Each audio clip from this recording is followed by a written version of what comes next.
because this gentleman needs very little of an introduction. If you go to his website, a quote flashes across his picture, and it says, "You can't lead the people if you don't love the people. You can't save the people if you aren't willing to serve the people." Please give a warm welcome to Dr. Cornel West. Cal Poly Pomona. Cal Poly Pomona. Wouldn't want to be in any other place tonight. I tell you, what a special place this is. Just be able to see this sunshine February 1st, being from New Jersey at the moment. It's just a beautiful experience. And then encountering not just the campus, but the spirit of the campus, meeting the students, faculty, staff. I've been told that I haven't been here for 12 years. That's a long time. My hair was all black. You know what I mean? My glasses much more orderly and less chaotic.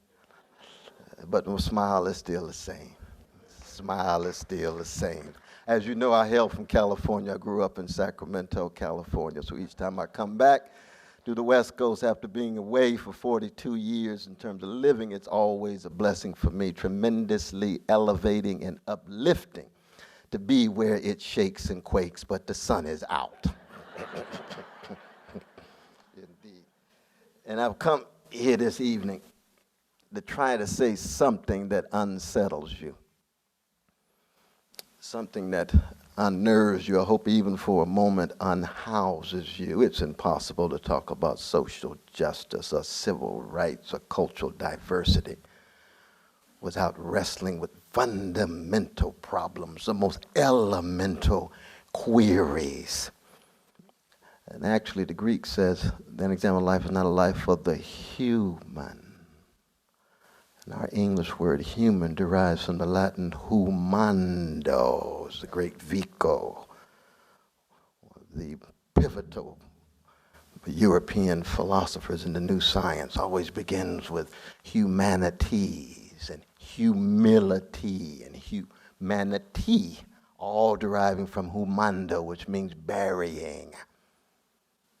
Burying that we are these creative organisms transacting with environment on the way to death, on the way to burial, unless we opt for cremation. So the fundamental question I always begin with, the existential query, is what does it mean to be human in that sense? What does it mean to be a featherless, two-legged, linguistically conscious creature born between urine and feces? That's who we are. Unless you came by cesarean section. And they all reminded us at this deep human level that each one of us emerged in the funk of our mama's womb. The love push that got us out. And it was a bit bloody down there. Maybe a little stinky, but we won't get into that. But it has everything to do with wrestling and what it means to be human, where there's love there, there's freedom there, there's even joy there. And it already cuts against the grain of a superficial culture obsessed with stimulation and titillation.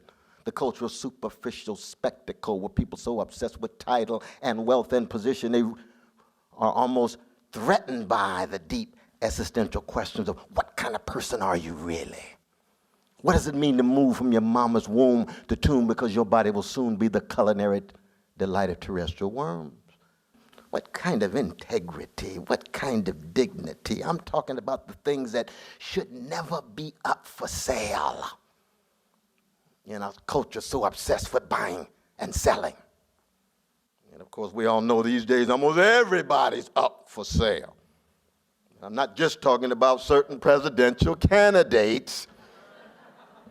It's a culture that cuts across the board, and this is so true for our young brothers and sisters of all colors between 18 and 30, because I'm old school, you can see that. And we who grew up in old school, the Socratic question already was one that had some backdrop because we had stronger families. We had neighborhoods, not hoods. That's what helps connect us. That's what helps allow us to bond. So when you laugh, you're vulnerable. And when you're vulnerable, you're open. And when you're open, you can connect and bond. And it's not just superficial or so fleeting. It's something that has to do with Armando. Something to do with humanity. And he said, what does that have to do with social justice and civil rights and cultural diversity? It has everything to do with it. Because anytime you talk about social justice, anytime you talk about civil rights, anytime you talk about cultural diversity, you're talking about keeping track of various forms of evil. And by evil, I mean unjustified suffering, undeserved pain. You must have the courage to critically examine certain prejudices you have, certain presuppositions you have, certain assumptions you have, and you decide courageously to let them go because they are no longer persuasive, they are no longer convincing, they're no longer warranted. You've critically examined, scrutinized, interrogated who you are, and you've got to let them go. That's a form of death. In order for what?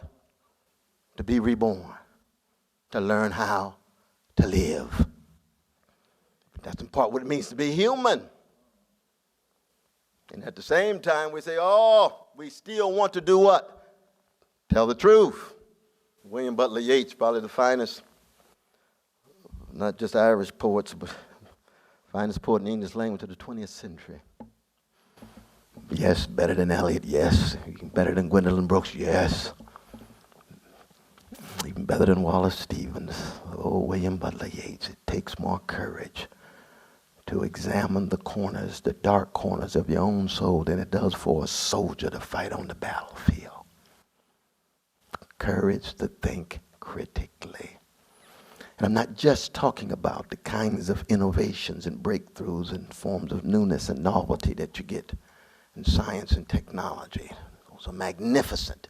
And they're still acts of imagination.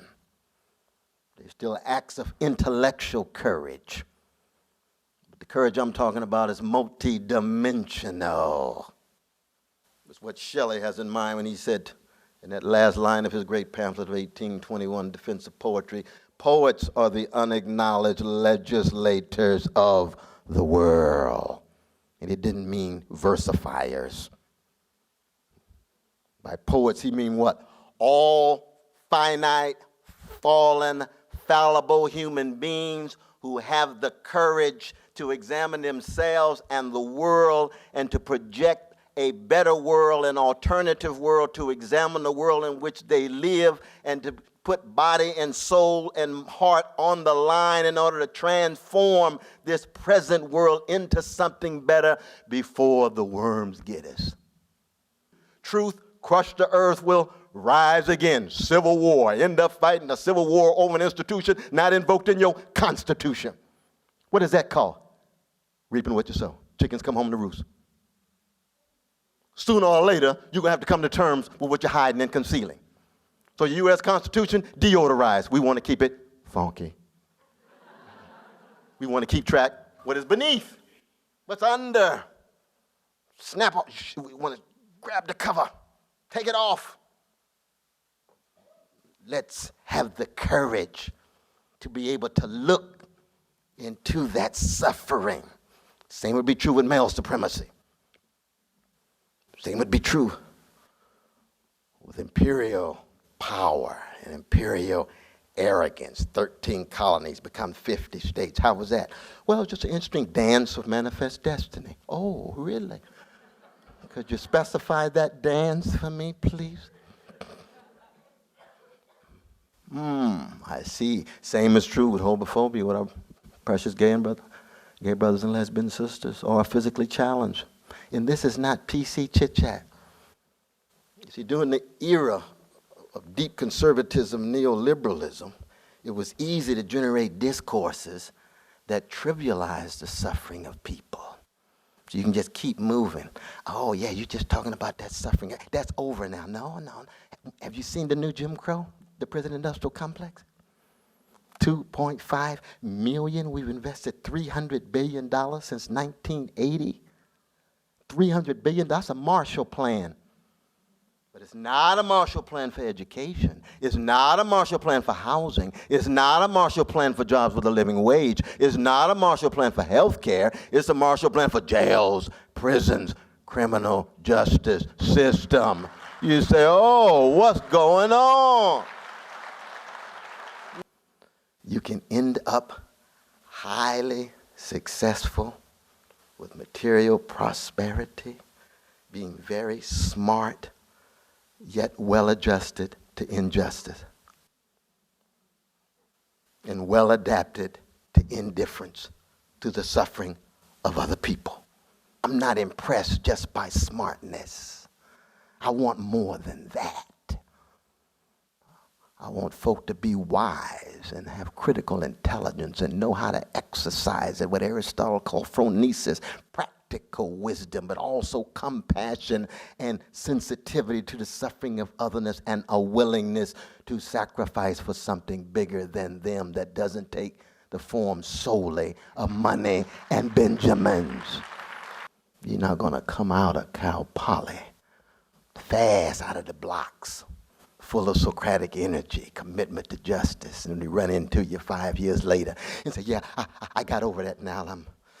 I'm doing very well, and I don't have time for those kind of childish things of justice and love.